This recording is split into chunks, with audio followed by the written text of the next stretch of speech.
Dharma Talk. A very good morning. Let us start the session today. I would like to share. Let me see. Caring with love, bringing peace to body and mind. Excerpted from Master Cheng Yan's closing speech at the Tzu Chi International Medical Association Annual Conference on 17 September 2024. Every profession contributes to society in a meaningful and beneficial way. Our society especially needs healthcare professionals. Buddha came to the world to heal all sentient beings with spiritual teachings. Doctors care for patients with kind love. Patients deal with illnesses, are anxious and uneasy. Doctors comfort their patients with love, bringing peace to their hearts. Addressing emotional distress can significantly elevate physical ailments. This illustrates the blessings for patients when they meet a benevolent doctor. Excerpted by Sister Ho Hsin, Tzu Chi, Singapore. Now let us send our sincere prayers into 10 directions. May the Saha land be free from disaster and peace prevail in the world. Let us sing the prayer song with sincere piousness.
May all minds be purified. May there be peace in the community.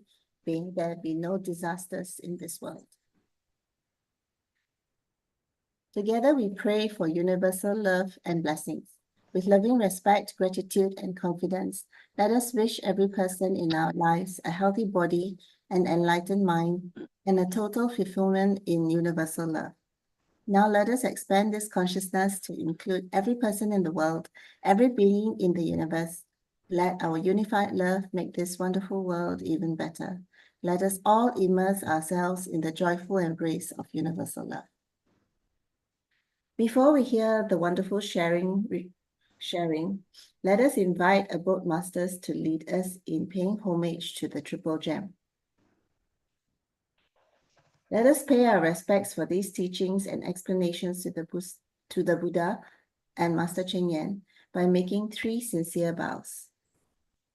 Please rise. Palms together. First bow. Second bow. And third bow. And a bow to our beloved abode masters who could join us today.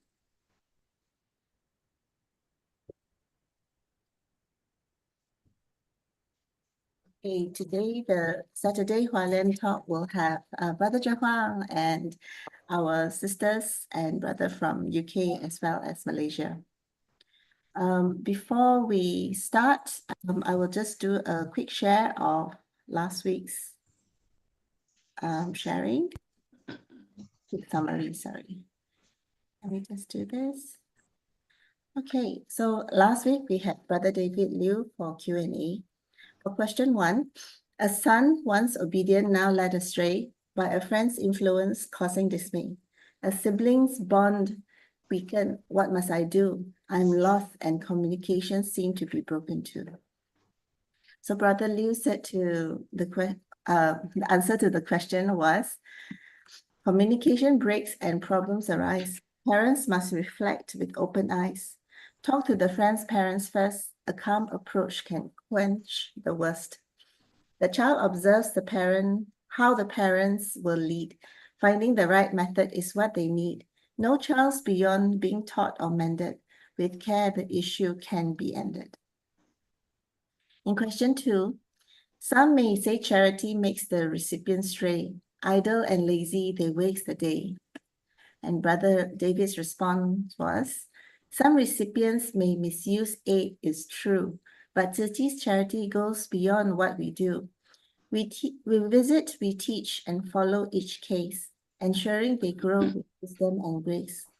It's more than just money, it's values we share, guiding their steps with ongoing care. If it's true, then reflect and see. Offer support with accountability. Helping with wisdom, not just ease, builds dignity and brings real peace. For question 3, the question was, I trade stocks, buying shares to secure our way, providing for my family day by day. But I ask if this aligns with the precepts way. Is investing in stocks leading me astray? Does profit from shares defy a moral code? Or can wealth and ethics walk the same road? Brother David said, if your goal is driven by greed and speculation, then trading stocks may lead to complication. But with a long-term, thoughtful view in mind, investing aligns with precepts, ethical and kind. In question 4, the final question, time is precious. We must select our path. Focus on projects that are less dire. We must. Refugees and homeless live in pain's embrace. This is akin to a hell-like space. Brother David Liu said, affinity guides our actions. Let kindness be our aim. Discrimination harms our path. It is a limiting game. Vows to help all beings wherever they may be. A bridge of connection flows through empathy. When others seek our aid, we must lend a hand. No barriers to compassion. Let's together stand. With open hearts, we'll nurture love's gentle call. In unity and kindness, we can uplift all.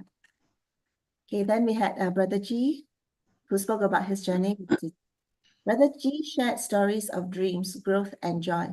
A teacher once inspired him as a little boy. In city, his dreams were revived once more. 16 years later, his aspirations still soar. A girl's simple request with chopsticks brought him a lesson. Ends don't justify the means, a profound reflection.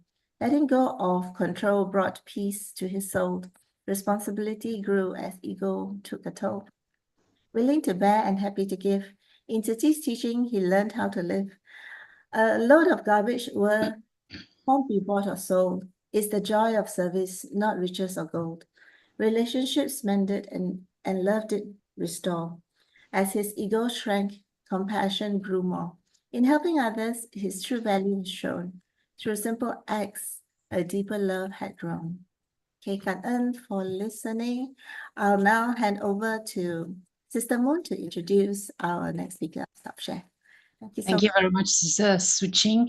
It's always such a joy to listen to you, and I'm always amazed how you can string words so harmoniously and beautifully together. Yeah, thank you for your contribution to the beauty of every morning. A very good morning to our speakers today. Brother Joe, Sister Hsin Ling, and Su Ching from UK, and of course our very own KL, Brother Sun Hock, and also a very good morning to all brothers and sisters listening in. Brother Joe, every morning, everybody is looking forward to yet another edition of your Dharma sharing from you this morning. Yeah, as usual, everybody is looking forward to your sharing for, value add and better understanding of what we have been listening the week long. The screen is yours, Brother Joe. Okay, thank you. Good morning, everybody, and thank you for the wonderful introduction as well as the recap from last week.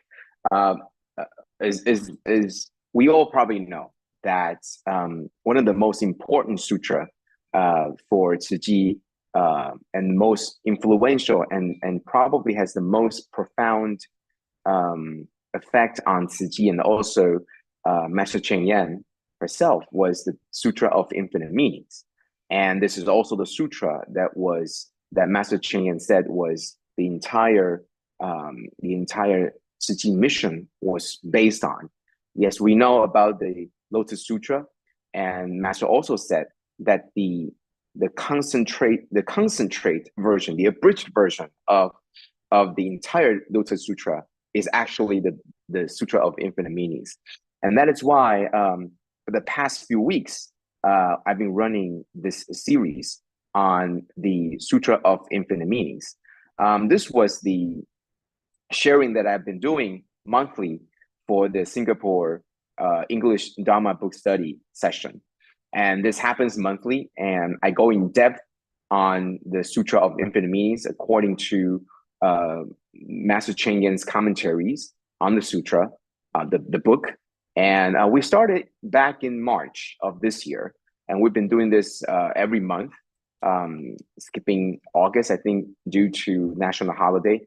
And I think it's I'm not sure about the effect that the listeners have, but at least for myself, I was able to go through more of the content and also trying to organize it in a way that it is not just reading the text itself, but it's trying to seeing what was the context, what was the bigger picture. So let's dive in. Previously, and we've been doing this also here on Saturday for, I think, months now, for at least a month or so. We have had many sessions on this. So previously, I wanted to focus on what has been happening so far. So these are the first chapter and the first sections of this chapter. And we're talking about tens of thousands came before the Buddha. We talked about the 80,000 Bodhisattva Mahasattvas, attaining great wisdom, understanding all Dharma, and the 12 links. So I want to go through this again. And this is going to be important because I think we need to understand at least what was the context and what was the importance of these chapters or these sections of this chapter. The first section is tens of thousands came before the Buddha. And I divided the content, the section, the content of the book into 4 subsections. And that's talking about the beginning, location and time, the people and the action. So this first section really talks about the backdrop, the context. It tells you what was happening. It tells you what was the timing. It tells you the location. It tells you who were the people that were coming here. And it tries to gives you a picture of what was going on at the time before we dive into the content of what the Buddha actually said.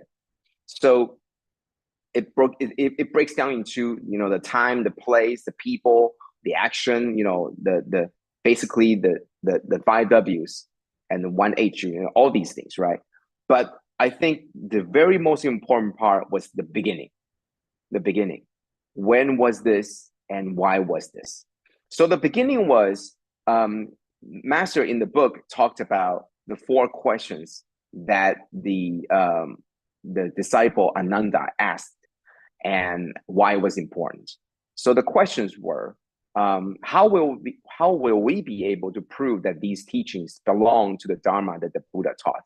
Now, before we go into these 4 questions, I think there's a sense of urgency to the Sutra of Infinite Meanings.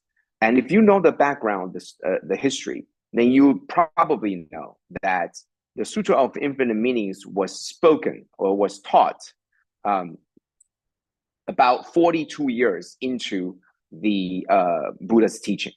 And we all probably know that Buddha preached for 49 years. That means there were probably only 7 more years to go until the end of Buddha's 80 years of life. And therefore, we can probably understand that there's a sense of urgency, that the Buddha knew that the time is diminishing, that there is less and less time left for Buddha to continue to preach. So, and Buddha, I'm sure, Buddha looked around and saw that the effect of the teaching for the past 40 years, right? And he knew that there has to be something that has to change. There has to be something that to, once again, raise up the awareness, once again, raise the urgency to let people know that, you know, for the past 40 years, I've been teaching this and this and that. Now, I think people are sort of going into this bottleneck, or they're sort of flattening out in the curve. We need to get everybody more more into this, because there's a very important mission at hand that we need to do, which was that before it's more about understanding the Dharma. Now it's more about passing on the Dharma. There's a different sense of urgency, right? In the first 4 decades, it's more about, do you understand? It's more about preaching to teach, preaching to understand, preaching so that the students can understand, preaching so that the students can really get to understand and be able to raise themselves up to really get through that cultivation. However, in the last 7 years, or in the last 10 years, the last decade of Buddha's teaching time, the focus is more on, now it's more about, are you willing to pass this teaching on? And that's going to be important too. So preparing the students to become the teachers, essentially, right? You are the students, you have been learning for 4 decades. Now it's time for you to become the teacher. Yes, you have been teaching, but there's going to be time when the main teacher is not going to be here. You are no longer going to be the teacher's assistant. You are going to be the teacher.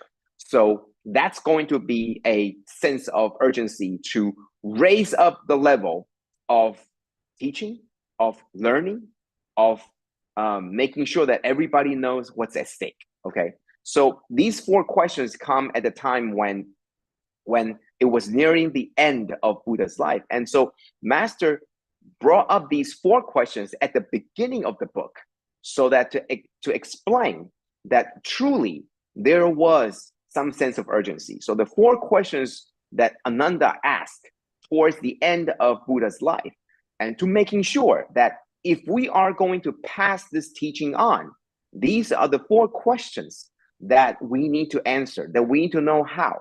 Please, Buddha, guide us, right? So the first question is, how will we be able to prove that these teachings belong to the Dharma that the Buddha taught? The second question, after the Buddha departs from the world, whom shall we call our teacher? Third, if there are unruly bhikkhus, or the practitioners, who do not accept the teachings, how should we discipline them? And fourth, once the Buddha departs from the world, with whom or in what shall we take refuge? Now, if you're interested in the answers to these 4 questions, you can obviously read the book. And there are actually many books that talks about these 4 questions. In many books, in the beginning of the chapter of the book, in the beginning of the book, Master actually in multiple volumes talked about these 4 questions, because I think it's very important. Why is it important? Because we need to know that the things that we're reading are indeed genuinely from the Buddha. So these are the very 4 important questions. So I'm going to sort of systematically go through these. Rather than diving into the answering, I want to go through what does this establish, right? What does this establish? And so the first one, how will we know that this was Buddha's teaching? This establishes the authenticity. And this is very important, right? For somebody who is going to pass on the teaching, we need to make sure that what we pass on is indeed the teaching from the Buddha. I mean, there's no point for us to pass more teaching if we can't even prove, or if we're not even sure that this was the teaching from the Buddha. Same idea, right? When Sister Su Ching was going through last week's recap, she talks about Master's talk on the temas, right? On the International Medical Association, right? Tzu Chi International Medical Association, right? And if we don't know, or if we cannot believe, if we don't have the faith in the authenticity of such talk, then a lot of things will fall apart. So first thing, we need to make sure the followers and the disciples can stick to the authenticity of the teaching. Number 2, continuity, right? Whom shall we call the teacher? How do you continue the actual Sangha who is going to lead this congregation continuing on? You need to continue the preaching, continuing to walk the path in this world, continue to be engaged with the people, continue to learn and see the wisdom in all there is to learn, right? Even though we might not have the guiding teacher that's in the Buddha, but we need to continue this. So authenticity of all the Dharma, continuity of the way that the preaching, the learning, the wisdom that was there before. Number 3, if there are unruly bhikshus, what do we do when people rebel or when people don't accept? And this talks about adaptability. Adaptability means that this Dharma has to be able to adapt to the different world and the different people that it's going to come across, right? So people are going to be different. 20 years ago, 30 years ago, it's a very, very different timing from right now. Imagine Buddha was preaching for 49 years. You can imagine in the span of 50 years, what things have changed. Maybe in the past, maybe in 2,500 years ago, 50 years didn't come through a lot of change, right? We're talking about here right now, we have the technological, revolution, right? We have all these things. The AI came out, and before it was the internet, before it was the cell phones, before it was the PC, all these things were coming within the span of less than 50 years. I'm younger than 50 years old, but I can already imagine, right? In my lifetime, I've seen the PC revolution. I've seen the internet revolution. Now I'm witnessing, the complete 3C, the triple C, the cell phone, the computer, and all these computer related things. Now where I'm seeing the AI revolution in our eyes, in front of us, right? So within this 5 decades, the world has gone through so many changes. So what's to say that maybe 2,500 years ago, in those 50 years, things were also vastly different, right? 50 years ago, the kids, from 50 years ago is vastly different from a child 50 years later. Very, very different, right? Now the kids grow up with iPad. They grew up with internet. They grew up only all these accessories that 50 years ago was impossible. So you need to be able to adapt. The Dharma needs to adapt. It needs to be interpreted to adapt to the current world. Things need to get with the generation, right? The Dharma itself, the wisdom does not change, but the interpretation and the application of it need to adapt to the world and to the people, right? So it talks about, another 4 questions talks about the authenticity, the continuity, the adaptability, as well as survivability. Some might call it the sustainability. I want it to be more direct.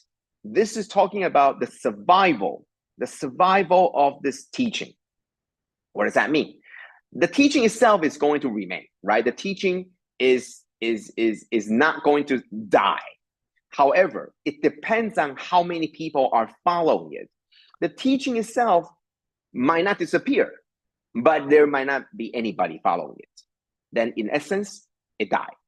So what does the survivability mean? There are going to come a time when people challenges. There are going to become a time when you fall out of use cases. You fall out of usefulness. How does that work, right? Can you survive the time? Suppose it takes 50 years for such Dharma to really comes into full force, to be able to change somebody. Well, if you cannot live for 50 years, then this Dharma is no use to you, right? So how is it able to survive, adapt itself, and survive becomes key question.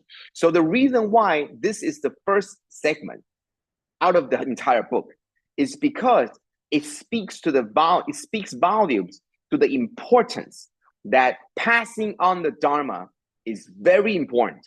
And why is that? Because without this, without all 4 of these important attributes being addressed, we would not be able to hear this at all, right? If at the time that the Buddha didn't address the authenticity, the continuity, the adaptability, and the survivability of the teaching, we would not be listening to it 2,500 years later, right? So obviously somebody prepared it. Obviously it worked. That's why we're hearing it, because it survived, it adapted, it continued, and it was truly from the time of the Buddha. That was the 4 points. So that was the beginning. And obviously it talks about who were there, tens of thousands of people. There were kings, there were statesmen, there were ordinary people, normal people, there were rich people, poor people, there were even heavenly beings. All these beings were coming to listen to the teaching. And that just speaks volumes about the fact that the Dharma applies to all different realms, to all levels, to all speaks of life. Anybody, everybody can find some application in the Dharma. And that's what the very first section is talking about. Tens of thousands came before the Buddha. It's not just talking about one person or 2 people or a particular country or a particular race or a particular background people. No, it talks about everybody. All walks of life came before the Buddha to listen, because the Dharma actually applies to everybody across uniformly, right? There's no discrimination on, oh, you cannot listen because you're a woman. No, there's no discrimination. There's no discrimination in terms of their level, in terms of their wealth, in terms of their status, in terms of their age. None. Anybody can come before the Buddha. So that was the first section to chapter 1. The second section and the third talks about the 80,000 Bodhisattva Mahasattvas. Now, why is this important? The 80,000 Bodhisattva Mahasattvas are actually the ones that are closely following the Buddha. These are the very, very close followers or the disciples of the Buddha. Other than the bystanders that are coming to listen, there are these 80,000 that's really following the Buddha, closely learning. They're the followers of Buddha, they're the disciples of the Buddha, and they are the great role models. So the section 2 and 3 talks about them as the role models, talks about them. And why is that the case? Because as we talked about in the first section, it's very important now that the Buddha is thinking about passing the torch. The Buddha is thinking about, now that you are all good students, right? You're all disciples. You are all students of the Dharma. You are all followers of the teaching. That's great. Now there's going to come a time when you are going to become the teacher. So obviously, who are going to be the teachers? The better students, The good students that have been doing well, the students that have all these abilities to be a good teacher, they are going to be the first ones that will become the teachers. And those people are the close followers. And that's what these Bodhisattva Mahasattvas are. They're good students that have been doing wonderfully as a teacher's assistant. They're going to be the first candidates to be good teachers, right? So how did they become good role models? How did they become good teachers, scoring very high? All these things, right? When you think back to college time, or when you think back to high school time, how did they become role model students, right? Model students in the class. How did they become the class president? This is essentially talking about how they become so great. So why have they achieved such greatness, right? Obviously, patience, endurance, forbearance, perseverance, determined, clear and tranquil mind. All these are the attributes that this section talks about. Why did they become the Bodhisattva Mahasattvas? Why did they become such wonderful followers and disciples that were praised by the Buddha? How did they become, so great? How did they become the great sages that we eventually got to know of? Well, because they tough it out, right? They have great aspiration. They don't wait around. Then they make sure that they have very clear and tranquil mind. They have very, very deep, profound wisdom, and they're able to be very determined, very strong-willed. And imagine, right? Imagine all these qualities.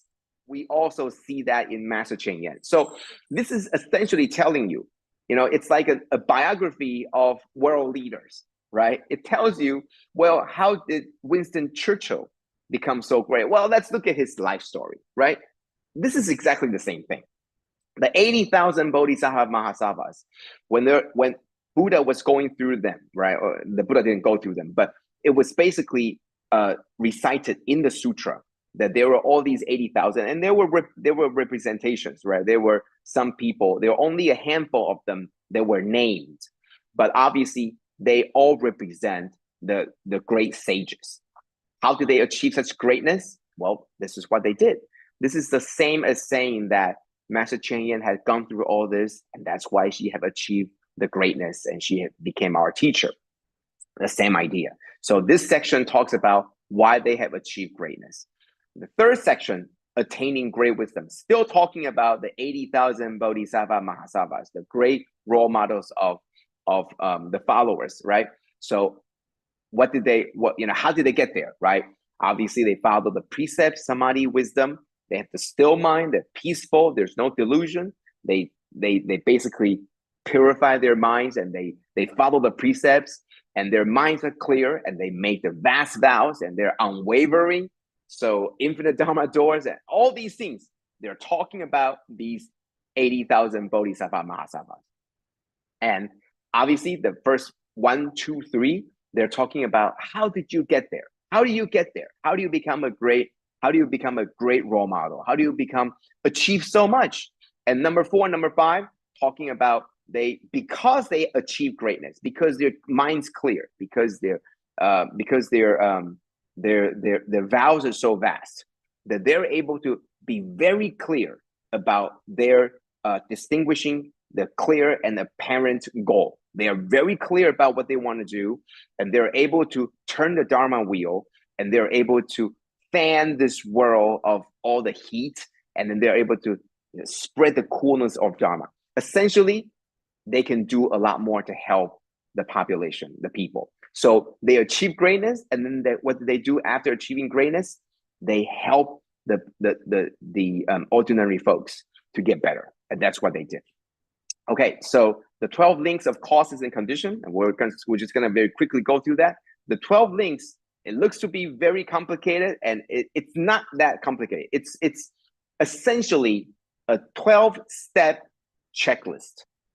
It's a way for you to sort of know that you can check it off in terms of your spiritual cultivation. Where are you in terms of reaching your final goal? Can you check off ignorance? Can you check off volitional formation? Can you check off your consciousness, name and form? It's one of each where you can check off to make sure that you are no longer flawed. You are no longer making afflictions. You are no longer afflicted in each one of these stages. When you are able to do that, then you are able to finish your work, and then you're able to graduate, and you're able to become a potential candidate for a teacher. That's what this is about, right? It's all about passing on the teaching.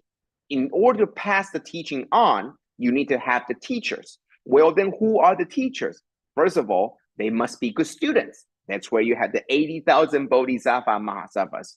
They're good students. They gain high status as a good student because they have done so much. They're persistent. They endure through many challenges, and they overcome many things. That's what they are. That's why they become good students. Next, there's a checklist of things you need to make sure that you do. And each one of these are causes to cause more affliction. In order to become a good teacher, you need to check all these things off, making sure that you are no longer afflicted. Okay, so that's what these cycle is about. Okay, so we're going to quickly go through that. And I really want to go through the right. So the story so far, Dharma needs to adapt to the world, and disciples need to continue the teachings to the future. Number two, all the great disciples are doing just that, passing teachings. Well, how do they do it, right? The students, they're good, they're learning it very, very well, but they're learning to also pass the teachings on. After learning the teachings, they continue to apply and teach to others, and the teachings help us locate the problems. That's the 12 things. It's a checklist to make sure that you know the problems and you can fix them. So now, next section, right? Number 5, great guiding teachers. And this is the part that I really, really like. It's really getting into the focus, right? We've been talking about the importance of passing the Dharma on, the importance of making sure that heritage is continued, making sure that teachings can be continued to the future. What do you need? Teachers. So we've been talking about this. We've been talking about good students. We've been talking about good disciples. We've been talking about how they become so good, how they become learning so much. And there's a checklist to make sure that you can check off to make sure that you are following the spiritual cultivation. Next, how do you become a good teacher? And I'm just going to quickly go through them because the time is up. And we're going to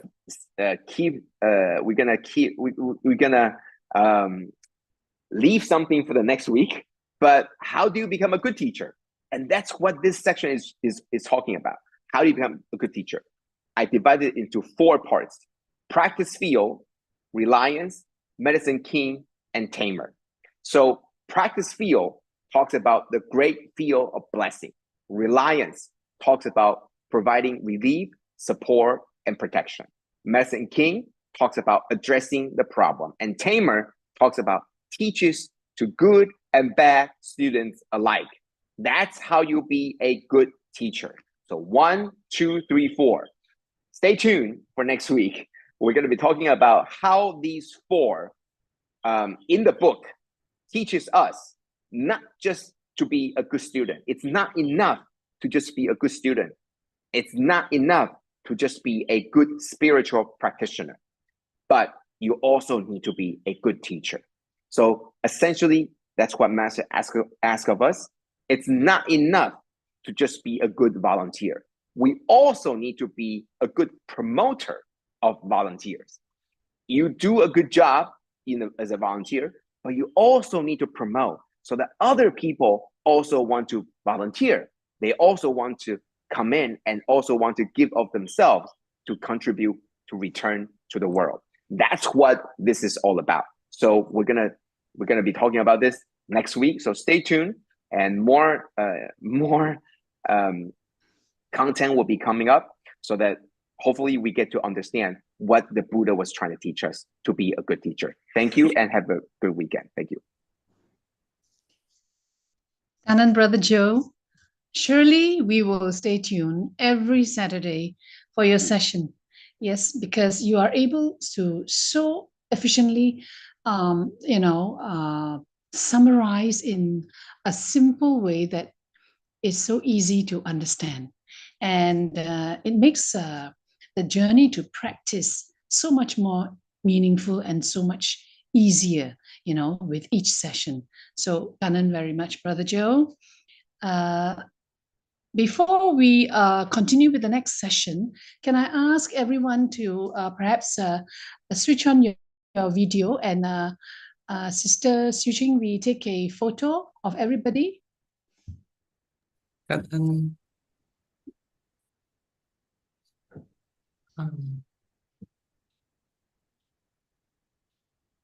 Okay.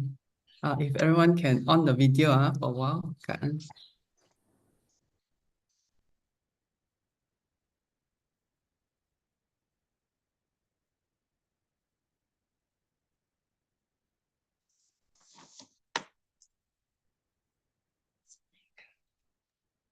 Cảm ơn. Yes, thank you. Thank you very much. Yeah. Next, we would like to welcome Sister Ling and Su Ching from the UK to share their vegetarian way in the UK community story with us. Of course, it would be lovely if you could first start by introducing a little bit about yourself to all of us here listening, and so that when we join you on this journey, we have a clearer and better understanding of who is the person who has been doing this over there, right? Sisters, would you take the screen now? Thank you so much. Good morning, brothers and sisters. Today, Sister Ling and me, Su Ching, will represent UK team to share with you about the veggie my way in the UK communities. I have been vegetarian and now changed to vegan for more than 10 years. So previously I was in Singapore and then came to UK about 10 years now. So all the time I participate in this Chi and how to say it's quite active at the moment. Let's Ling to introduce herself. Thank you. Okay, Sue is so shy. Hi everyone. My name is Ling. So I'm based in Cambridge in the UK. So me and Sue are quite far away from each other. But I'm very fortunate to have some opportunity to like join Sue's activity in promoting vegetarian meals and vegetarianism in the community activities. So that's what we are going to share. Thank you, Ling. So let us start our sharing now.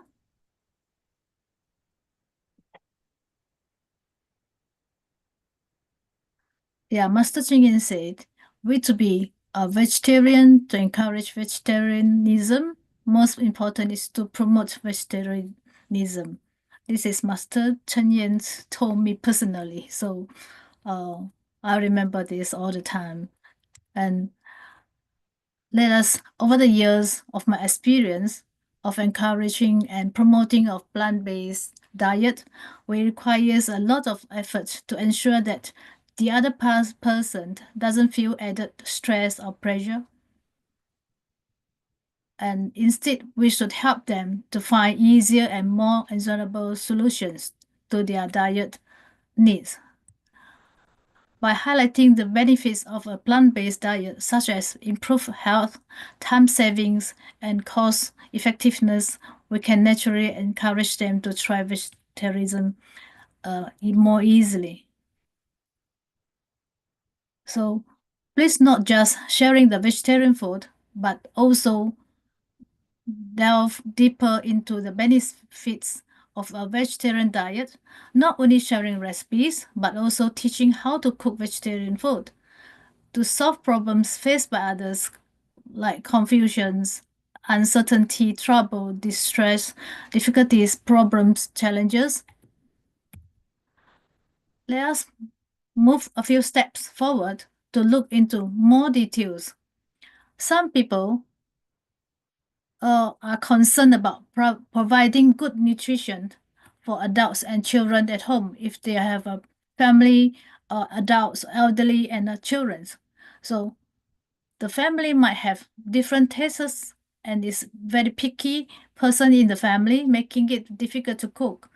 And also, after coming back from work, some of them have to look after their kids and participate in such activities. This is talking about the volunteers. Maybe a little time for them to prepare a fresh vegetarian foods. You know, vegetarian food will not like meat. They can recook or reheat. So if take a tasty vegetarian food, most of the time we need to prepare in fresh. And those who are already vegetarians and or vegans, maybe they're motivated by the following, like health, respect for animals' life, environmental concerns, religions, and personal preference. So let us see what is the common obstacles and misconceptions about vegetarianism.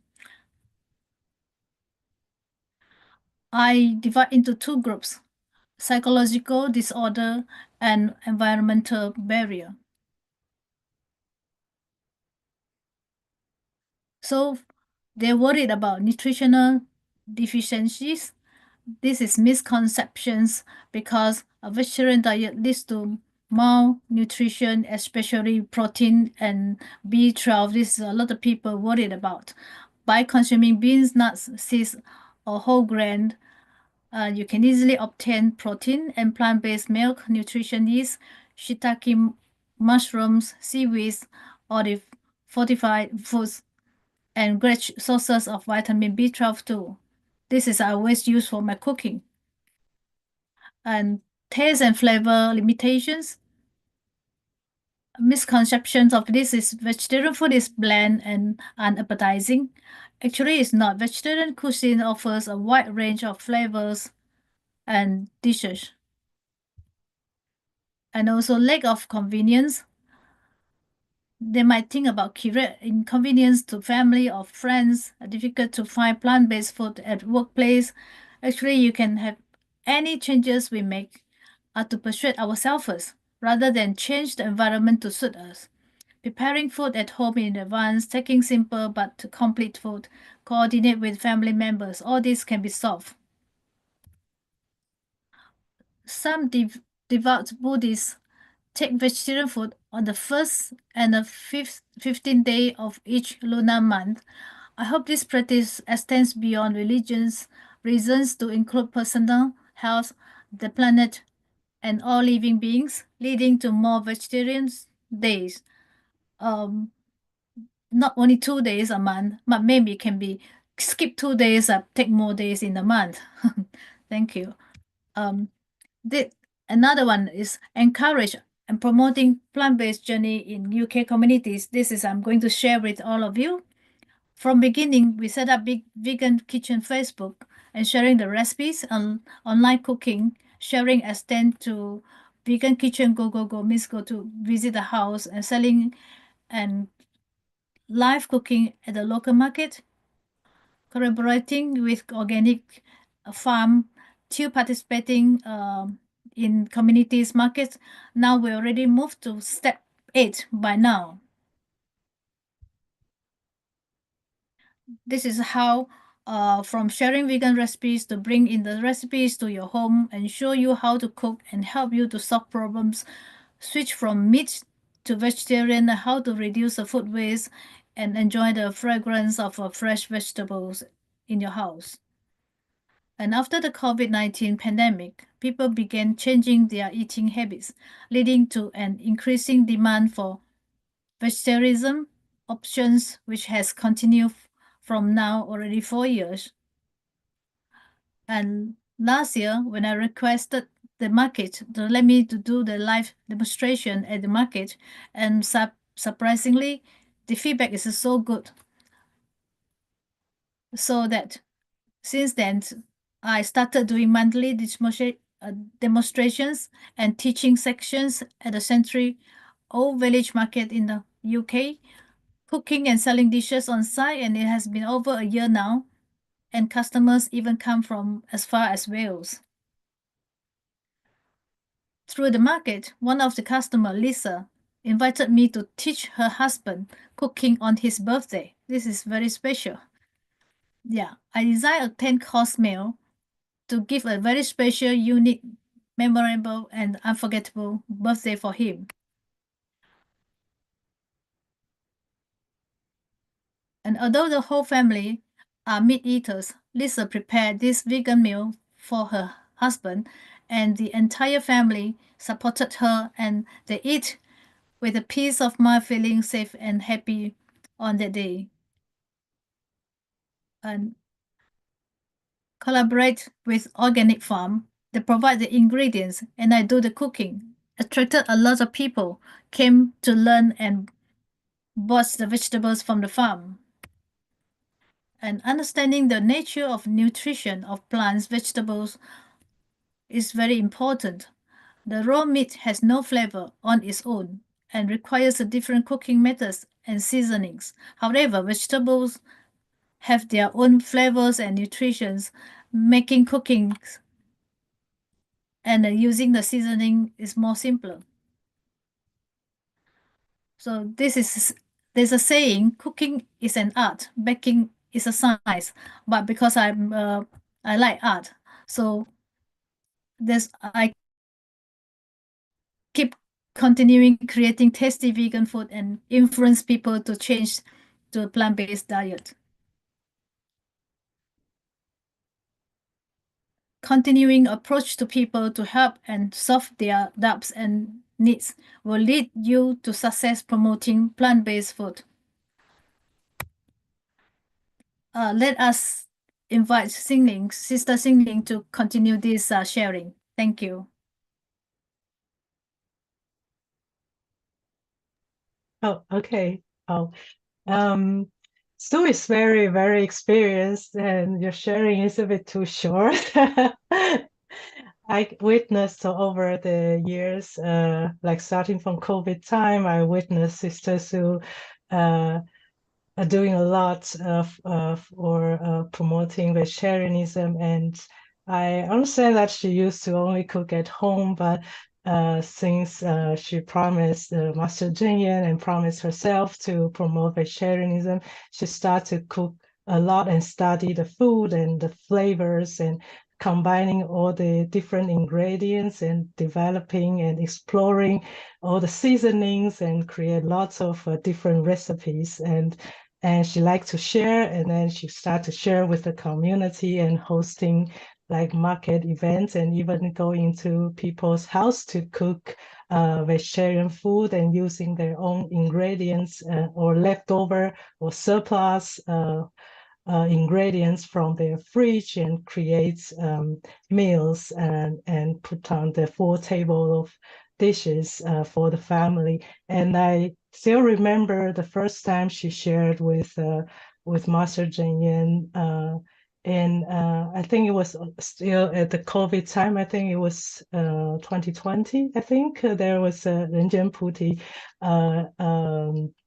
feedback from Master, and I remember from Master's feedback, she was saying that Sister Su is very brave and very courageous, that she like going to people's house and like using this way to promote vegetarianism and campaigning, and it's very, very brave action.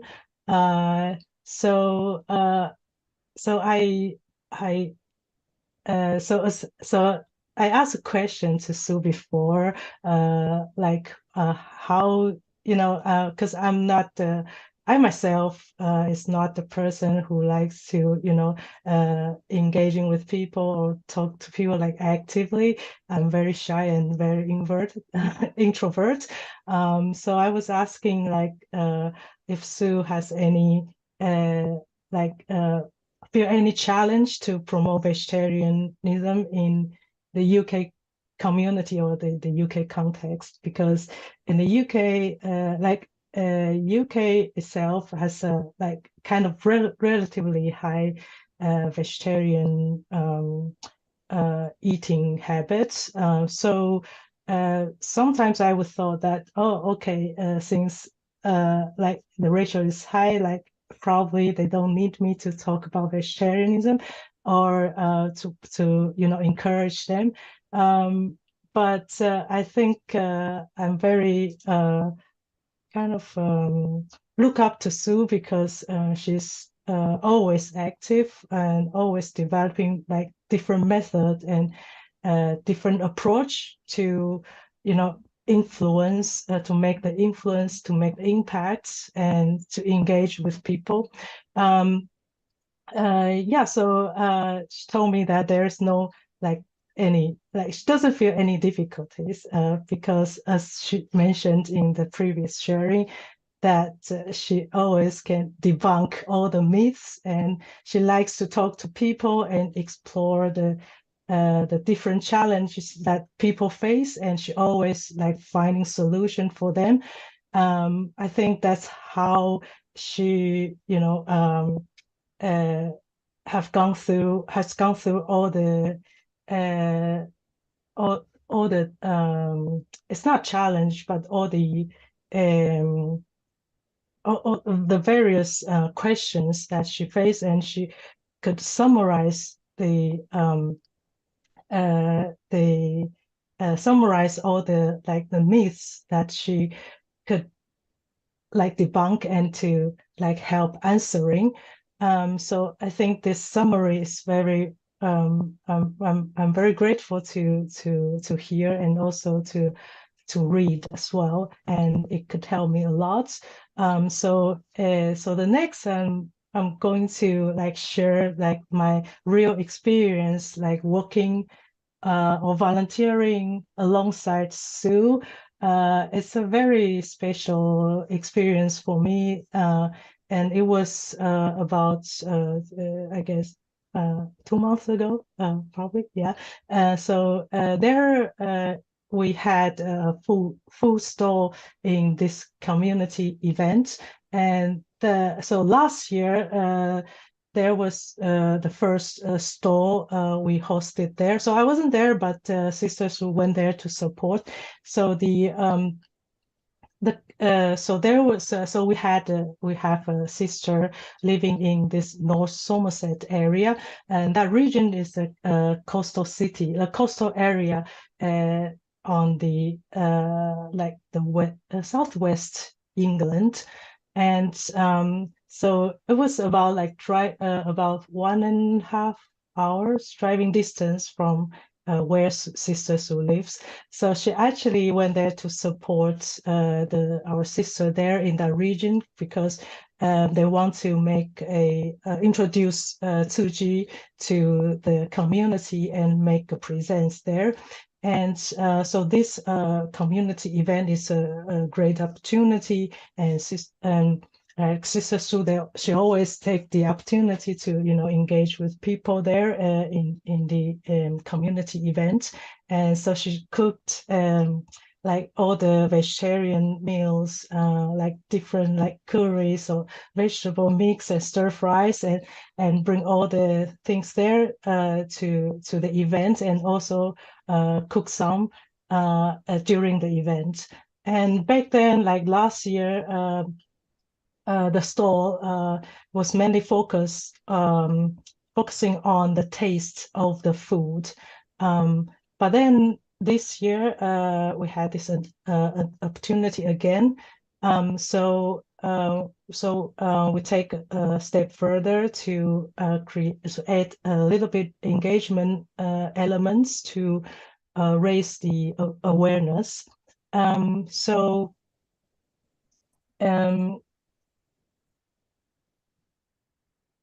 Yeah, so first, of course, as the picture shows, Sister Sue found someone to wear the carrot costume, and I really enjoyed it. So it was also my like first time like serving food and to learn how to talk to people about the food itself and the taste.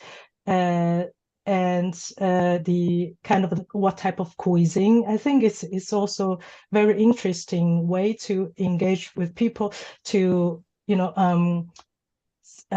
it's because it's still about the taste, and the taste has to be like familiar with the customer or the audience or people come to our store. So by introducing the taste of the food and the cuisine, I also learned how to engage. It's like engage and to talk about the food itself.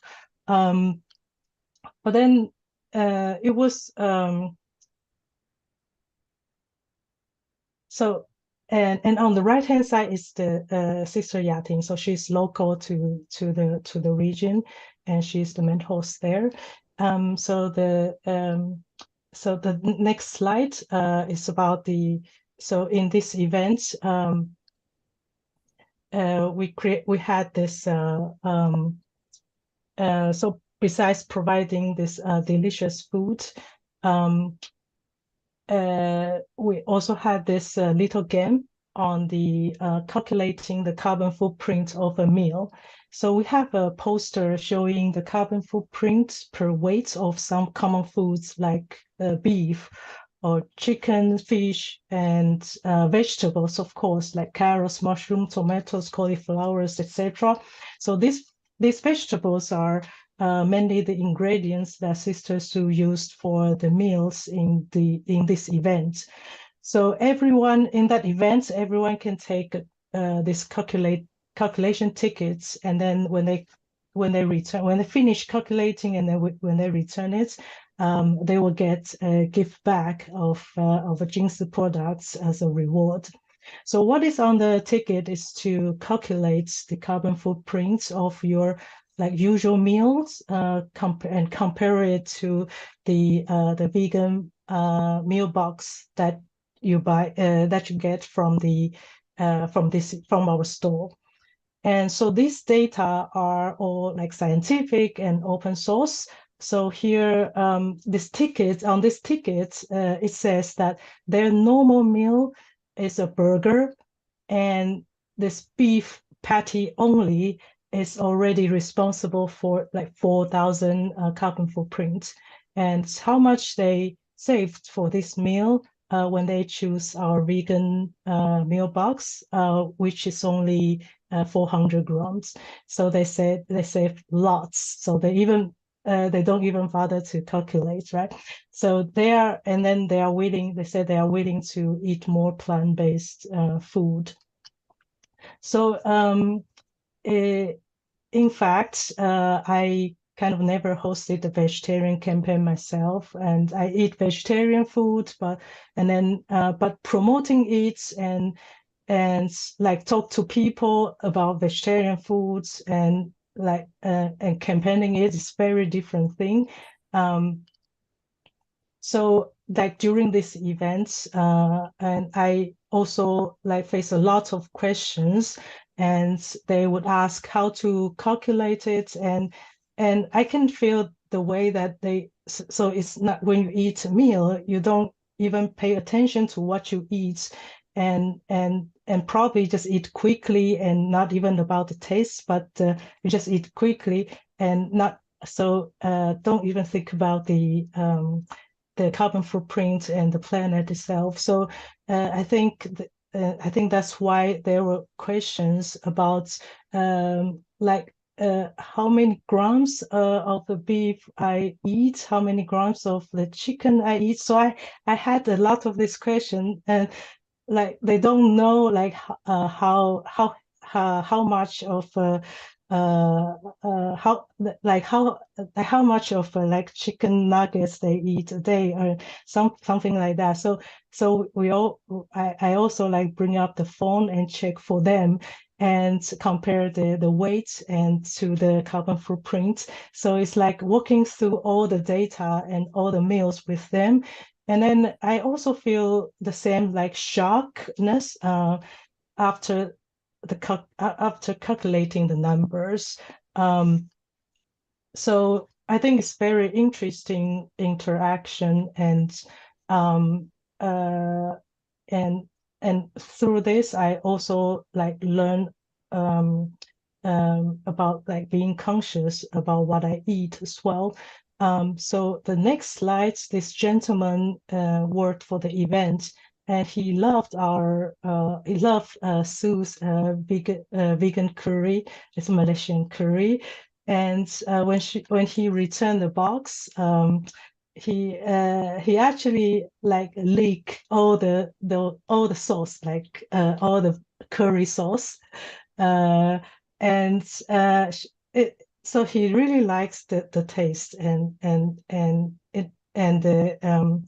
the meal. And so when we encourage him to do the ticket, to do the calculation, he also asked many questions as well. So his favorite food is chicken. So he said that he eat a lot of chicken day, but then we kind of talk through the calculation, and then reminding him that yes, with this vegan meal box, you see you like it a lot, and then at the same time you can also save carbon emissions and eat more, compassionate for the planet. And he was very happy, and also like in the end he also said that he would like to also switch more to the vegan diet.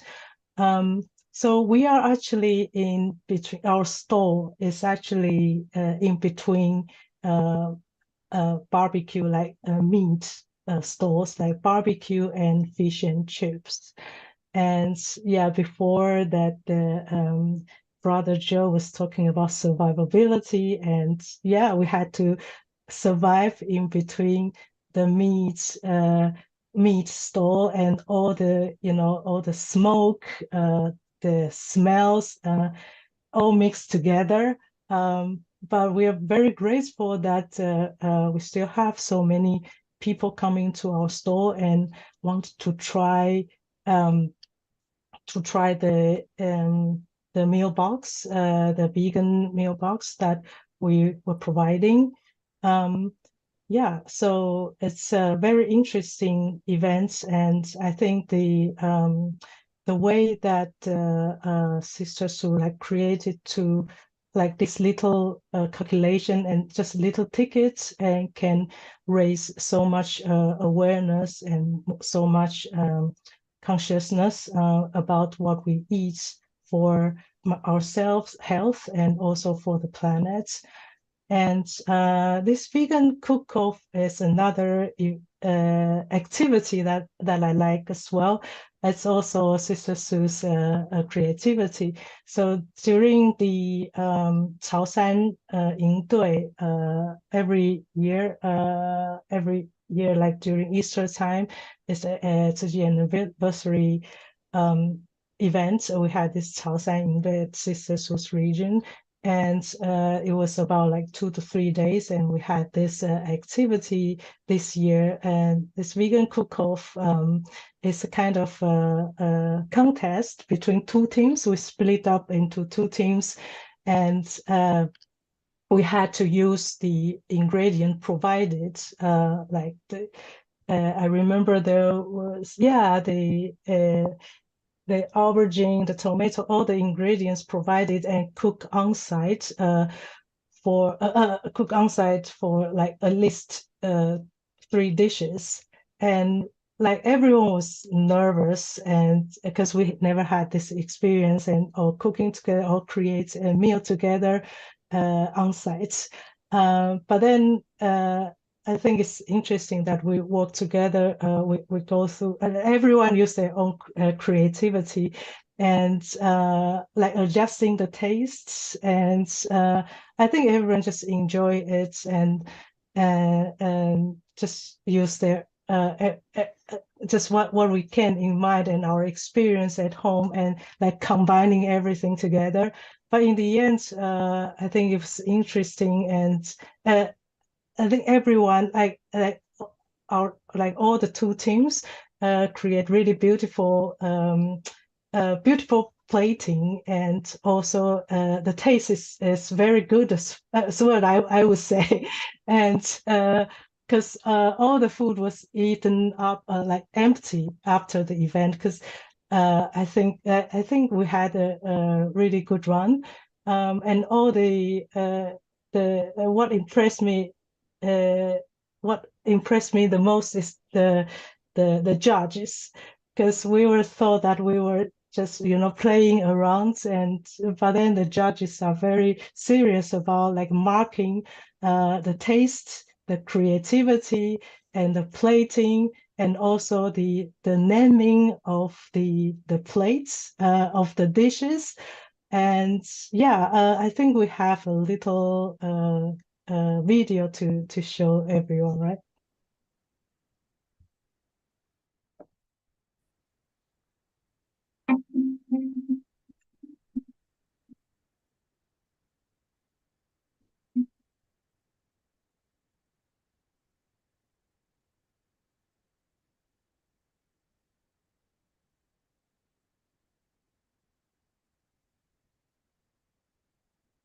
Yeah. Oh,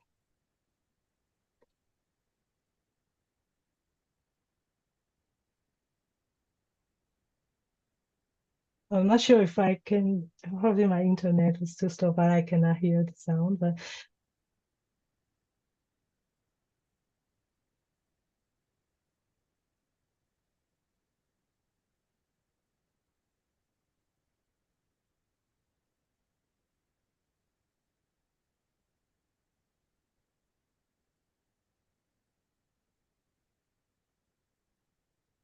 yeah.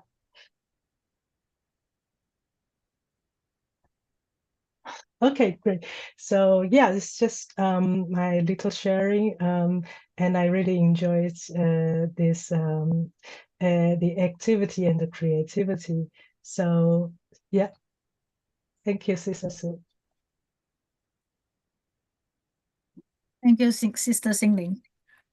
Actually, the key to successfully promoting a vegetarian lifestyle is oneself to lead by example, to eat joyfully, eat healthily, and eat without worries. Love not only your family, but all living beings. By doing so, we can ensure that the earth is not burdened, leading to peace for the planet and ourselves. Let's see these pictures. This is the proof that of a vegetarian physical strength. I think everybody know about this. So they're vegetarians, all three of them, but they can prove to to to us how their strength, physical strength. So I'm thinking, how about me? Uh, so how can I prove to you my vegetarian strength? And I have to carry more than 15 kgs of food when I do the sales of at the market every month. Sorry. So from this result, this is just recently our one of the events. We cooked 24 cups and a rice cooker 10 kg. My body weight is just 45, so I carry this. So you can imagine how strong be a vegetarian. And this one is another proof to me. And this was in year 2018 when my age is 51. I participated in a 10 kilometers charity run, and I can finish the run with 1 hour 20 minutes 30 seconds. It's a very good result, I think, in my life. So anyway, end of our sharing, I wish to summarize that everything is just a thought only. As long as you are determined to do it, there is nothing you can't do or no reason you can't solve it. Thank you so much. This is end of our sharing. Thank you so much. Thank you so much, sisters. It's always a challenge to get people to be vegetarian anywhere in the world, not just in the UK. And and the more we want to ask them to be vegetarian, the more they will resist. There's always this opposite effect. But I see that Sister Su Ching, you have done it in a very nice way, not just showing that it's a good and healthy meal, but you also show them that it's very easy to cook and there are many ways to cook it and it is perfectly achievable. And in this way, and together with Sister Ling, who is, like supporting with the argument that, hey, you are lowering your carbon footprint by so much. Your contribution is so good. I see it as a very, what do you call it? Teaching with capabilities. So you are able to be able to relay the message in a way that people accept it. There's no resistance to it, and then you draw them in, and it's so little effort for them, and as they enjoy the food more and more, if they participate more and more in your event, and then their minds slowly open and open and open. Whereas if it is a very hard sell, it can be a very tough job. So you are using very skillful means to teach, right? Kan'en, and thank you for your amazing story. Thank you. Our next speaker is Brother Sun Hock. I think Brother Sun Hock doesn't need any introduction for those of us who are in Malaysia. I don't know, I'm sure everybody has seen Brother Sun Hock around a lot in Jingsitang. I've seen Brother Sun Hock do a lot of things, but I think many of us also do not have the opportunity to be in direct communication or direct contact with Brother Sun Hock too much. It's just that from a distance, to me, you seem like such a role model for all the Tzu Chi people in KL. And you are a role model with your dedication. You're a role model with your gentle, calm leadership.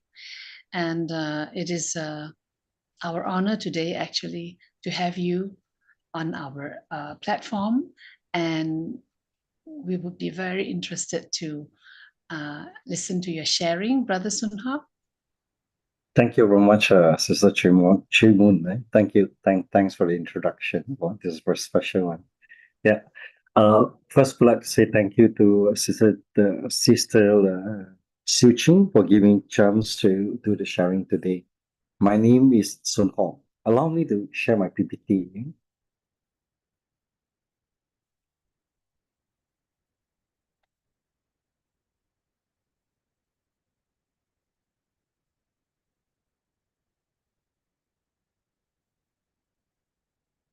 All right.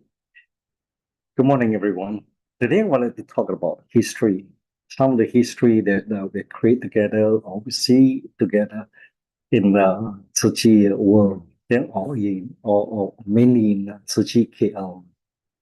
I'm sure not many of us will study history, or most of us like to study history, but we don't major in history. Include our children. If our children told us, I want to study history in university, most of the parents will tell them, please don't, because you can't find a job after you study history. Yeah, and that's very boring topics. But after joining Tzu Chi Foundation, I found that actually we study history almost every day, especially from all the Dharma and all the masters that we learn, and Buddha, so all the Sutra. Actually, there's all history. And I found there are few very important parts, very few important points that we can learn very much from the history. The first one is, when you study history, we can understand the human nature. I'm sure that those can put name in the history is someone that really good, is someone that really capable or someone that really did something. So they are so good in understanding or teaching or studies the human nature that they are even able to control, to teach human. So I think history tells us one very important point, that is to understand the human nature. But the second point, I think this is very important. By studying history, we learn about the great people, their wisdom, how these people convince, how these people success, how these people, great people, they create the name in the history books. So they have a lot of wisdom for us to learn. So from we study history, actually is cultivate our own wisdom. But the last one is what I like the most. As we can see, many people create a lot of good things, but that's for their own good, hardly for benefit sentient beings. But for those great or greatest, they're always doing something that benefits sentient beings. So I think by studying history, these are the three things I learned a lot: to understand human nature, to cultivate my own wisdoms through their experience, and the last, I learned how these great people benefits others. I'm sure all of us experience, or unless you're too young, but I'm sure we at our home, we hope on a young day, we hope we can have one national television, national brand television. Yeah. We hope we can have one Toshiba freezer at home. Also, everywhere we use Kodak. When we grow up, we see Motorola, Nokia. But where have they been? These are the brands that create history. But this brand can good only for one generation. The next generation, like for example, in our children, we told them we use Kodak, we use Motorola handphone, we use Nokia handphone. They would just laugh at us, They would say that, are you sure you're using that? Likewise, like what I mentioned just now, the last is the great people or the greatest people is benefits sentient beings. These are the people, maybe they change one generation. They create a new trend. They create a new culture. But unfortunately, they're not giving so much, but they're taking so much from all of us. So you can see they were successful, but at the same time, they are the richest men in the world by taking so much from the world. I try to calculate like Amazon, how much is the market capitalization, and I try to see how rich Elon Musk. Then I find out there are so many zero at the back. I really cannot count. They're like how many hundred millions, billions dollars worth. But these are the great people, but mainly benefits for themselves. I always like to share these stories because I think this is the people that really, they are the real person that who benefits sentient beings. Look at Jesus, look at Buddha, you look at Confucius. They're born 2,500 years ago, so far away from us. But until today, we remember them. People like this, we will remember them for one generation. But when they pass away or when the trend is gone, we will forget them. For example, Steve Jobs. Yeah, when we ask a lot of young people, they don't even know who is Steve Jobs now. But when we ask about these few people, these great people, they will always be remembered by everyone. I'm sure that none of us see Jesus before, none of us see Buddha before, none of us see Confucius before, but we study until today. Everyone study what we teach. So that's so important for us to understand history. I remember the first time when I read the Sutra of Infinite Meanings explained by Master Chen. Then I told my wife, I say we study history every day. And that history has become so important for today's trend, especially for Sutra of Infinite Meaning. So we learn every day from their experience, from the past they have did. And that past is not yesterday, it's 2,500 years ago. Today, I'd like to draw your attention on two great monks in China. The first one is Xuanzang Fa Shi, which he went all the way, journey to the east, to the west, from China to India, yeah, to get the sutra, do translation, and back to China. He is so great. I try to follow the journey. I read a book about him, Then I found out actually he walked so far away. The journey is so crazy. Even today, if we drive, we may not able to do it. But at time, he have only horse and walking. That is really amazing. But the second person, Master Chen Yan, always want to learn from him. One is to learn from him is Jianzhen Dahesang. Master Jianzhen is someone very special. If Xuanzang Fa Shi went from China to the west to India, then this Jianzhen Dahesang is from China to the east, where he crossed the ocean. He crossed the ocean to Japan. So this Jianzhen Dahesang, if anyone went to Japan, Nara, in the temple of Toshidai, we still can see him, his statue still there. So I always wonder why Master Chen Yan want us to learn what Master Jianzhen teaches. So I went through the Emanation movie. The Emanation movie was made in early 2010, and this was played in Malaysia for almost many months, and we keep promoting. And the best thing I found this Jianzhen Hesang have a lot of similarity with our Master Chen Yan. Both of them are holding their vows so strong.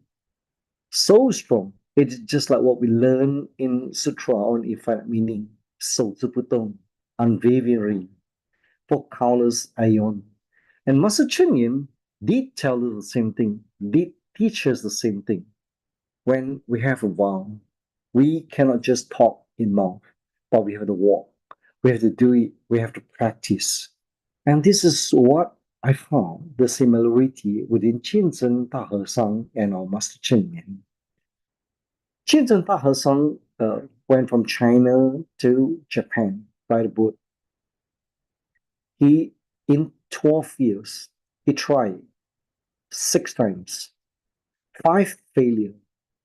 And within these 12 years, he have a lot of problems. He faced a lot of challenges, include their own team. They have internal conflicts. He faced the diplomatic conflicts. And also, he had to face the challenge of the weather, the typhoon. Then we're sad to say that some of his followers died, passed away, sick. Even he himself is blind when he reached Japan. But he never gave up the promise that he wanted to go to Japan to teach Buddhism in Japan. Same like the Master Chen Yan. Master Chen Yan, because he wanted to learn Buddhism. He left his home, a very comfortable home, by staying in a very small wooden house. At the age of 26, they don't even have enough food, but she still wanted to help people by forming Su Ching Foundation. When they have no money, no people, Master Chen Yan said she want to build hospital to help more people in Hualien and the east coast of Taiwan. Then after that, Master Chen Yan created the formation. And again, she had to face a lot of challenge by setting up Tzu Chi sect, so that this Tzu Chi sect can be continued for years to come. I always believe in Master Chen Yan teaching. Now, what she said to us, Xing, Yin, Xing. We have to believe with a strong belief. We cannot just believe and let go. We have to believe with our heart. We have to believe with very strong belief. Then we have to make a big vow. We cannot just make a small vow. We have the big, very big. Yeah. Then after that, we have to really practice it. That's the same thing Master Zhen Hershang teaches. So I always find these two masters have a lot of similarity. One is the past, and Master Cheng Yen is in the present. So they're walking at the same path with the strength of Xin, Yen, Xin. I always remember the first day when I met Master, when I know Tzu Chi Foundation in Klana Jaya. Yeah, my wife and myself, we went for blood donation, went for lunch. Then we saw some foundation is doing blood donation. Then I told my wife I went for blood donation. Then she said, please go. I support you. So halfway through my blood donation, she came. Then she asked me, where is your blood? When I showed her my blood, she fainted. She's so scared and fainted. And the first book that we bought is Taiwan 最美的人, the most beautiful person in Taiwan. I don't understand why it's not Ling Qingxia. Why is Master Zhen Yan? You know, I don't understand why and how she can become the most beautiful person in Taiwan. I thought must be Ling Qingxia. But after I read the book, a few pages, I told my wife, this master is wonderful. Such a small body, such a small, somehow is a bit sunny. She want to carry the burden of everyone. She want to purify heart for everyone. She want to make the society become harmony. And the most importantly, she pray and she want to make the world free from disaster. So I told my wife, this is the Sifu that we want to learn from. This is the Sifu that can teach us, can make us improve in our life. So in 2008, we finally decide to pay our first visit to Jingxi Abode. When we are in Jingxi Abode, we expect a very big temple. We expect a lot of statue, golden colors, maybe 20 feet statue. But we went to one first visit to Jingxi Abode. This place, it's so humble. It's so humble. It is just a very small building. And I told my wife, my sisters, this building, it is just like our Sifu. We're humble, but very strong. Very strong. And this place is so peaceful. And we really have to learn, and we really have to get this master to become our teachers, our life teachers. Yeah. So that is the first visit and first time we met Master Chen Yan. We're so pleased that we got a chance to see her on that day. On my first visit to Jingxi Hall in Hualien, and I found, wow, this place is so wonderful. When I walk around, then I told my wife, this is like a church. Yeah, because before this, we like to go to church. Yeah, we like to go visit church. We found the churches were peaceful. But we walk around in Jingxi Hall. We found so peaceful. The peacefulness is exactly the same when we walk around in church. But we found one very important point. At every corner in Jingxi Hall, it tells the story. It tells the story of Buddhism, every corner. And all the stories that happen in Jingxi Hall is based on the true story. It's the story that did by our brothers and sisters. And it's all through the true experience. It is not created by story, but it's a real person. It's a real incident. I'm very touched. And at that time, we are just making jokes. I say, hopefully one day we can have Jingxi Hall in Malaysia. Well, the dream come true not long later. In 2010, we announced that when we heard that we will have an announcement that we will build Jingxi Hall in Kuala Lumpur. I raised my right hand by saying, yes, finally we get Jingxi Hall. But when I heard about the building cost, the construction cost, which is close to 100 million, the time is 85 million, but without the land, with the land is more than 100 million. Then I told my wife, I raised my left hand. I said, no, it's too expensive. Why we have to build such a big building, such an expensive building? Why not we use this money and give to the poor? We give direct to them. We give them $100 every month. We can see they smile. We can give $20 to them every month. At least they can use the $20 to buy food. They will be very happy. But if we use 100 million just to build the building, then we are like developer. Why we have to build so expensive building? That's from that moment onwards, I start to find the reason why Master Zhen Yan want us to build the building, want us to spend so much money just to build the building. I wonder why. Then I start to study master books. I start to listen. I start to see, to watch Thai TV, to listen to master teaching, Kai Si, to share Dharma on the importance of Jingxi Hall. And I start to went around in Taiwan to ask, to interview the senior Tzu Chi members, the senior Tzu Chi Shi Xiong Si Jie, why we need Jingxi Hall.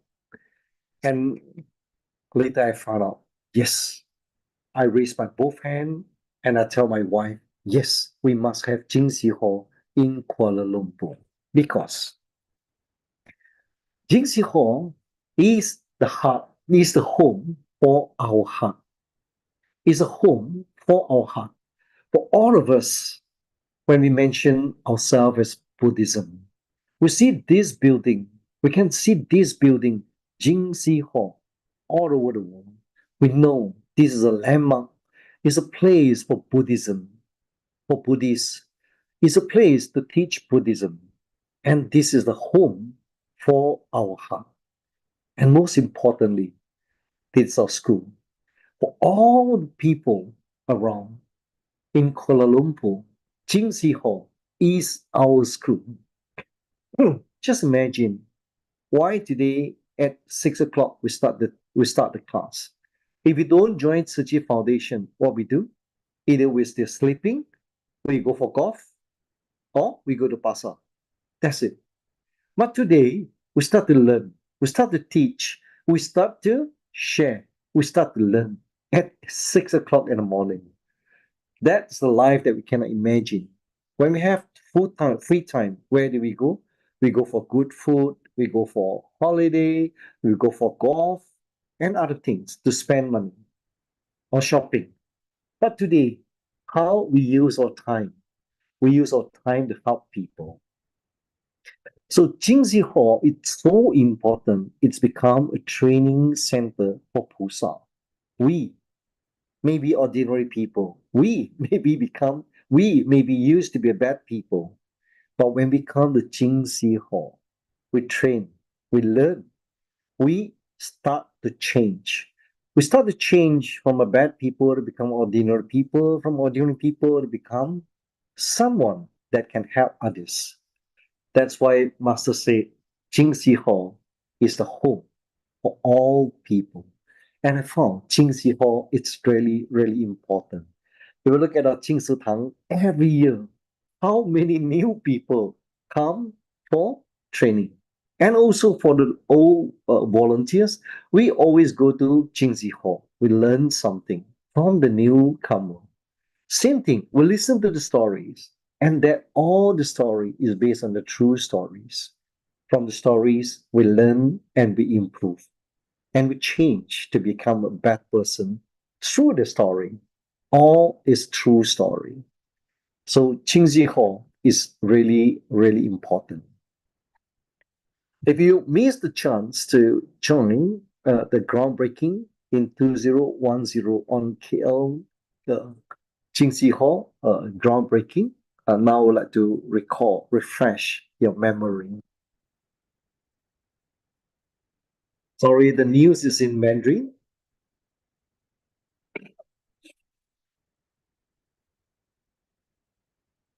I still remember that particular day, we have close to 2,500 visitors, and also volunteers come all over from Malaysia. And this is the first Jingxi Hall in Malaysia, in Kuala Lumpur. Sorry, can you hear the voice, the sound? No voice. Sorry?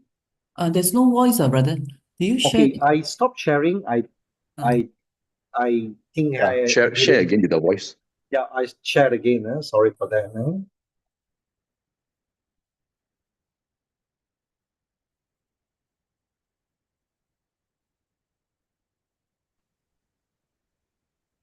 Oops. Mm. Can you hear now? Yes, yes, we can hear. Yes, we can hear. 记得是谈吐，欢喜祝福。 So 今天 this is 正是 back 马 to 来西亚吉隆坡静思堂动 017. 土典礼，这也是续马六甲、槟城和吉打之后，全马第4座静思堂。满脸的笑容是来自21个据点家人巨声的祝福，为今天的盛事增添喜庆气氛。 我是来自党病祭典的东马沙巴雅比兰罗处，很早就起身了。您来到这边听到歌声，很感动啊，没有一点疲倦。正在祝福静思堂。All kinds of prosperity and success in the future. 其中，台湾慈济基金会副总执行长林碧玉也百忙抽空出席，并攻读正言法师的马来西亚首都节。 And after we wanted to build the Jingxi Hall, the next question is how we can do the fundraising, because 100 million, 85 million to build the building, there's a lot of money. So after that, we have to do a lot of different program so that we can do fundraising. And one of them is that the first Dharma-Ship performance in Malaysia, that we do it in 2011. And please enjoy this movie, and you can see something very special.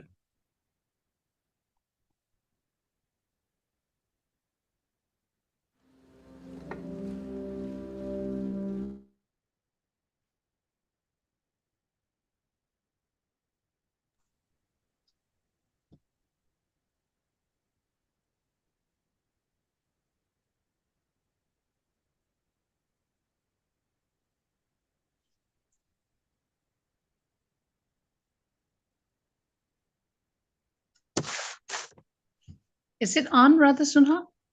Yep, can you see? I don't see it on my screen now. Oh, you don't see anything, is it? Oh. Oh, Oh, now sorry. I see the picture. Now I see the picture. Okay, can you see the video? Not me. I don't know if the other No, participants. it's not playing, Brother Sunho. It's the gray screen. It's Oh, it's a something gray something blocking. Gray screen blocking. But can hear the sound. Oh, you can hear the sound, but you can't see, eh? Yeah, yeah. Okay, don't worry. I will just see this picture. Do you see me? Yeah. Where are Very you? good. You can see me. Where But are you, brother? I want to tell you, some of the brothers, like brother Robert, from black hair, they become gray hair. Myself is from got hair until no hair.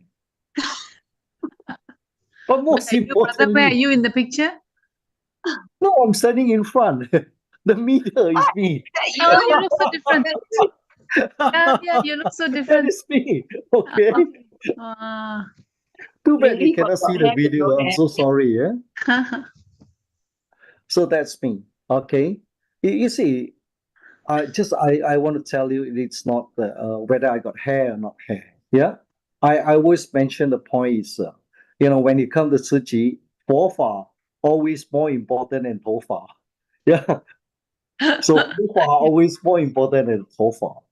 But what I want to share is actually most of us still in Tzu Chi Foundation. After so many years, we still keeping Sing, Yin, Sing. We still continue the Bodhisattva path taught by Master Chen. And we really enjoy the path. I still remember this Dharma-Ship was formed. It's in very short period. And at the time, we have not many brothers and sisters, yeah, joining this ship. That's why we have very small ship. That time we have only 18 people joining the ship. Yeah. But amazing. If you remember in 2013, when we have our first outdoor performance in Stadium Putra in 2013, this Dharma-Ship is growing. Is growing. It's because of Jingxi Hall. Because of Jingxi Hall, we go everywhere to talk to people about the good things, about the beauty of Tzu Chi Foundation. And we managed to attract so many brothers and sisters to join us. In 2013, from the small Dharma-Ship, and we become 188 people. Sorry, I try to share whether successful or not. Can you see the video? 行愿 Can you see the video? No, it's blocked by something. No, maybe because I'm We so can hear it. that. Oh, but yesterday when I share in other place, it works, you know. Different condition. Never mind. We just leave it. Huh? Yeah. But you can see it is so beautiful. This ship is growing so big. And the first performance, you know, in Tzu Chi Foundation, I'm sure, I'm not sure whether Brother Robert, are you inside? Yes, I'm here. Maybe you I'm want here doing Not physio. yet. Oh, you missed the boat. Huh? Doing physio and All right. listening. But I just want to tell you, but because of training through this this Dharma-Ship, all the session is become so determined. Yeah. And most of us, if you can see, those in front or in the back, we still in Tzu Chi Foundation until today. You remember this gentleman on the third 1, 2, 3, 4? Yeah, this is our brother Siu. Yeah, he's in India right now. But you can see, most of us are still in Tzu Chi Foundation. And because of Jingxi Hall, that binds us all together because of Master Chen Yen. And we want to walk, we want to steer the boat together. In 2023, when we start to hear, Master said, return of Dharma to Buddha land. Then we got a chance to go India, Bodh Gaya, to teach this Dharma-Ship. but the first I did in 2011, and we have a big boat. These all the other brothers, they join us in the big boat in 2013. And at that time, most of us are 40 plus. When we want to teach in India, we found out we are 50 plus. Can go down, cannot come out. It is different, totally different. When we did in KL, we are still 40 plus. But when we teach in India, we start to become 50 plus. But I like very much in India because we managed to teach it to a young people, to the Tzu Ching. And this, our Indian Tzu Ching, it's really good. The Pusa there are really determined. They take all the opportunity. Sorry, can you see the video? Can you see Yes, the we video? can. Yes. Oh, great. Thank you. You see, this is while they're waiting. They also practice. And this one, we want to buy them lunch, dinner. Before the dinner, please practice first. No practice, no dinner. And the Indian boy, they are very good. We teach them 手之不动. They sing 手机不动. The handphone cannot move. 手机不动. Yeah. They cannot speak Mandarin, but they really learn through very, very hard way. And allow me to share this video. Sorry, cannot see the video again. Never mind, I'll share with Sister Su Ching. Sister Su Ching maybe can share with you. This Dharma-Ship in India, we do it during the year-end blessing. And that performance, we got 3 performances. Every performance, we have close to 750 audience. All the boys are so happy that they got a chance to learn and perform in front of 750 people. And the confidence is growing. And same thing during our Thai village. Again, we do the performance in front of all the VIP and also the monks. Yeah. I remember one of the monks came to me by saying, he said, brothers, what teach by your Master Chen is a true Buddhism. He said, we bring the braveness, we bring the vows, and we walk the path. He said to me, this is the true Buddhism. And I'm so touched because this is not what I say, but it's said by the monk. They recommend, they recognize the effort from all the brothers and sisters, and they recognize the teaching from Master Chen. This is the true Buddhism.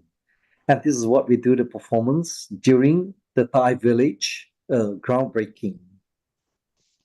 And also for all the girls, we also teach them how to do the sign language. These girls do not have confidence. Yeah. They always think they are from very poor family. They don't have confidence at all. But they can stand in front of 1,000 people to do the performance on sign language. This is incredible. I'm so sorry because the video cannot play.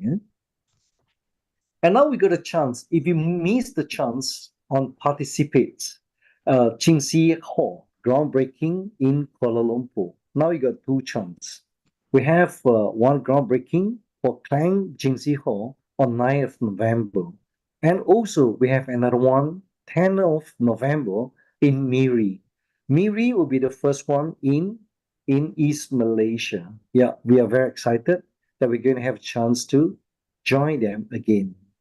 So these 2 Jingxi Hall is going to be very important too. So sorry for that. Again, I want to show you the video, but the video cannot play. But I explained to you, again, we got a chance to participate in the groundbreaking in Miri. They invited us to go there to share how to perform this Dharma-Ship. And also in Klang. Again, sorry, the video cannot play. If the video you can play, you can see, especially in Miri. We have a lot of touching stories when we teach them, teach the Dharma-Ship. The youngest is 13 years old. Yeah, but the oldest came to me. He said, Brother Sun Ho, can I join the performance? I look at him, very big stomach, and very old. And I ask him, Su Ching, how old are you? 1 person came, 5 person came. I'm still young, I'm 73. 2 of them say to me, I'm 73. Another say I'm 76. Another 2 say I'm 78 and 79. 78 and 79, they still want to join the performance of Dharma-Ship. And to my surprise, the last person came to me. He said, Su Ching, I'm the youngest. I'm only 80 years old. Can I join? I found no reason how to say no to them. I say, yes, please join. During the first practice, when I see them squat down, knee down, when the moment want to wake up, it takes more than 10 seconds for them to wake up. Very slow. So I told them, hey, once you're slow, then all the ship is slow. we may not able to allow you to join. But because you wanted to join, we would change the movement.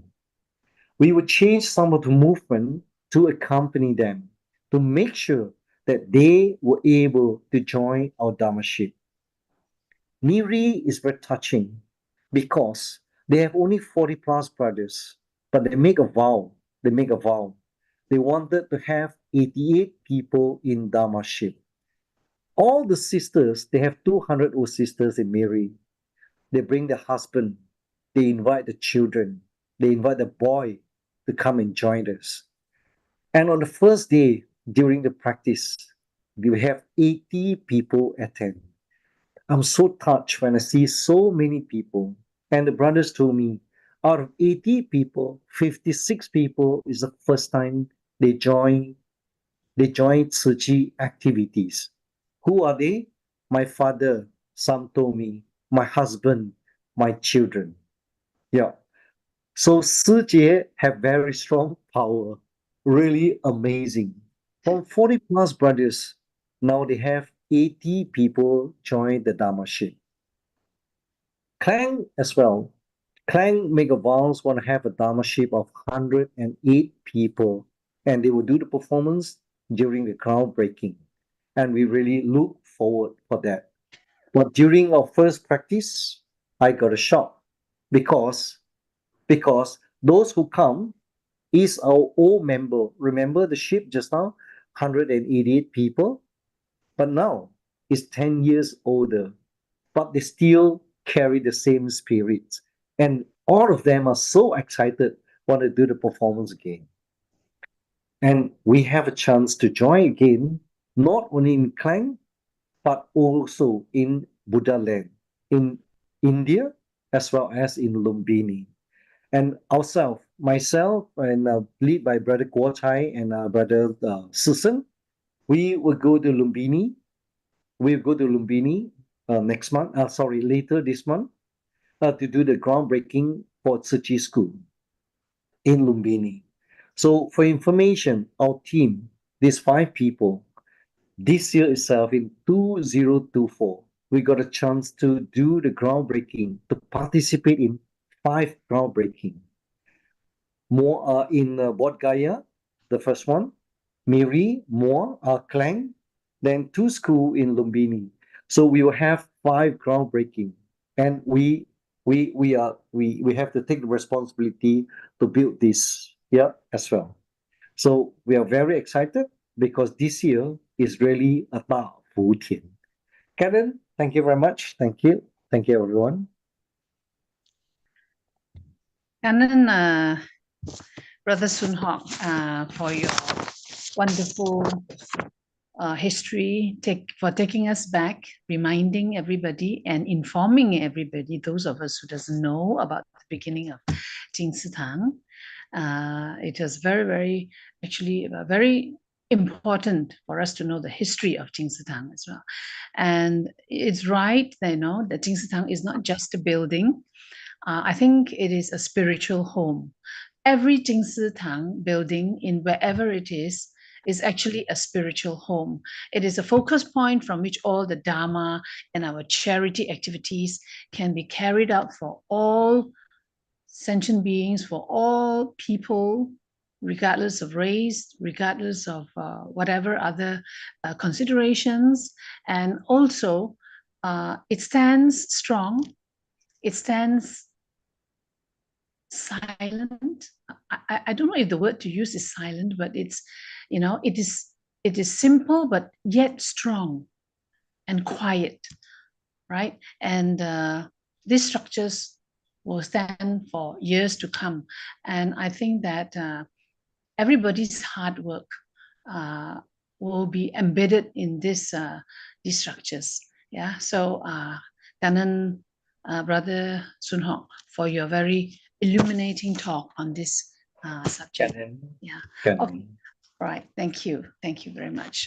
Well, time is running late. I think many people will have to do their Saturday things. So I would call the sharing to an end. Can we end the session by by making 3 bows to the Buddha? Okay. First bow. Second bow. Third bow. And one more bow for Abode Masters.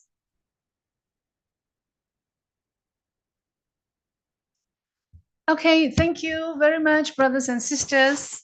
Here's wishing you a very happy, healthy, and merry weekend. Bye-bye. Cảm ơn大家，谢谢 everyone. Cảm ơn everyone for wonderful Cảm chat. ơn. And Sister Moon for wonderful hosting. Okay. Thank you so much. Thank you so much, guys. Cảm ơn Thank大 you, gia. everybody. Cảm ơn Thank